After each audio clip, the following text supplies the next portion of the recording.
honey, God created sex. Well, that would mean that Christians should be having the best sex on the planet. You should be having the best sex on the planet, right? Right. Mm-hmm. So why don't you? Good question. I think the world and the enemy has just so adulterated Christians that they don't even know what it means to be one flesh. They don't even know what it means to make love God's way. Yeah, and let's not forget about the garden. Mm-hmm. See, sin brings shame, Mm-hmm. and where there's shame, there is no freedom. And So that brings us to our first point, because we're going to give you 5 here. Okay, 5 reasons why you should be having the best sex on planet Earth. Mm-hmm. Number 1, that we were created naked and unashamed. Mm-hmm. That's right. Naked and unashamed. But after the fall, we became... Naked and ashamed. That's right. So that means there's no worries. There's no worries about, like, as a woman, your cellulite or, whether or not you have a big stomach or a big butt or your husband sees it. And you're not worried about making love with the lights on. Adam and Eve made love in the middle of the day with all the lights on, right? Yeah. And for a man, guess what the number 1 sexual dysfunction is?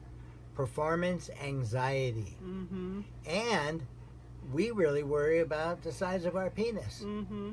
That's not being naked and unashamed. And so what we're going to teach you in Divine Desire is to be naked and unashamed. Mm-hmm. How to do that, right? Yeah. Mm-hmm. What's the second reason, honey? Well, the second reason is that when we set our marriage vows, we made a love covenant with each other.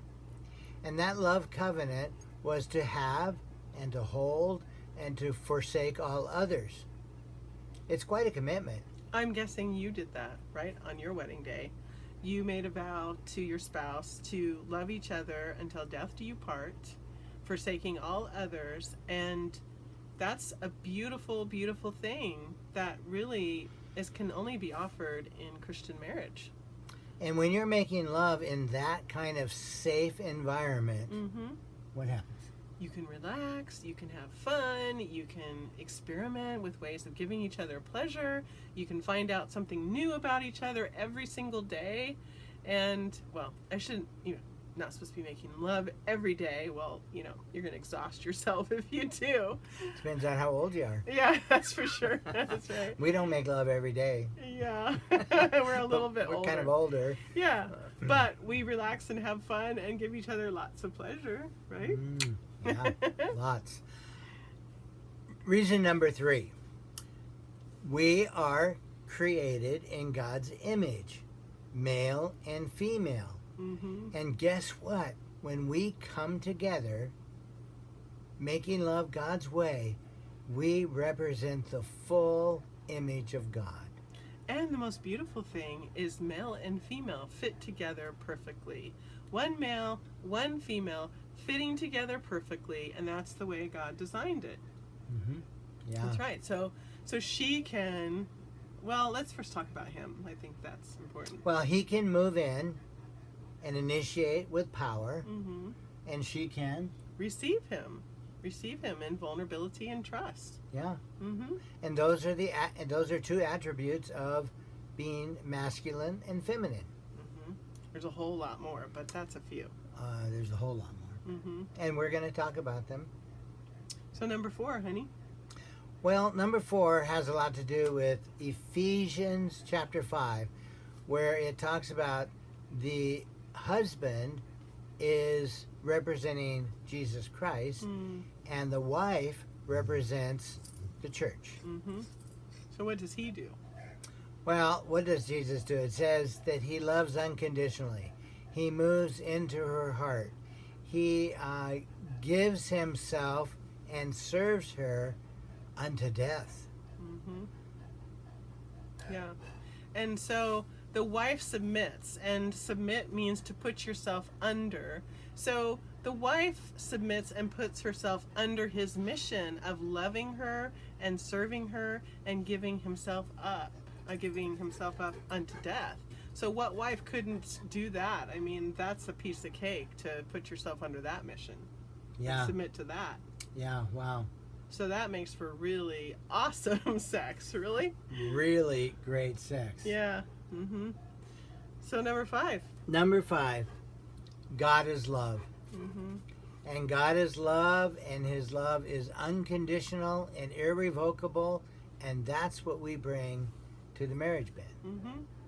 I think if you can offer your spouse that unconditional love that's irrevocable, and they know that you're loved like that, then you can really relax and enjoy and not worry about things. But I think a lot of times, even as Christians, we worry about that kind of stuff. And so it takes depending on Christ and allowing Christ to love you well, Yeah. because you know that his love is irrevocable. That means that you can't do anything wrong, which means you can offer yourself to your spouse, messy, the mess that you are, and still have his unconditional love and his irrevocable love, and risk in loving the other even if they might not come through for you the way you want. Yeah. And have you ever thought about when you actually understand that all your sins are forgiven, that it's not a sin issue? So it's not a issue of being ashamed. It's an issue of being naked and unashamed. Mm-hmm. And that you have that to offer to your spouse, that you can have the best sex, Mm-hmm. the most intimate sex, the most emotionally connected sex, Mm-hmm. the most communicative and eye-gazing sex. Remember in the movie, in Oh, the you show, mean in the the show we did. TLC show? Yeah. Yeah. Remember? What became an internet meme? Yeah. I said God sex.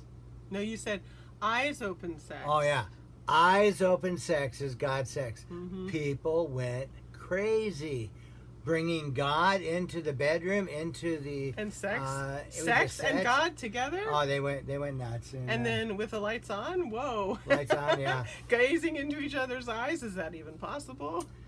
But it is possible. And so God says that he wants you to be naked and unashamed. He wants you to realize that you've given a covenant of love with each other on your wedding day to forsake all others so you can have safety and trust. He wants you to know that you are made male and female in his image, and you complete the image of God when you come together. And he wants you to know that husbands, you are Christ, and wives, you are the church, and you fit together perfectly and create the image of God with that. And finally, that you have received God's irrevocable, unconditional love, and so you can offer that to the other, and even risk in giving that to the other without worrying about whether or not they're going to come through for you. So this is for you. Yeah.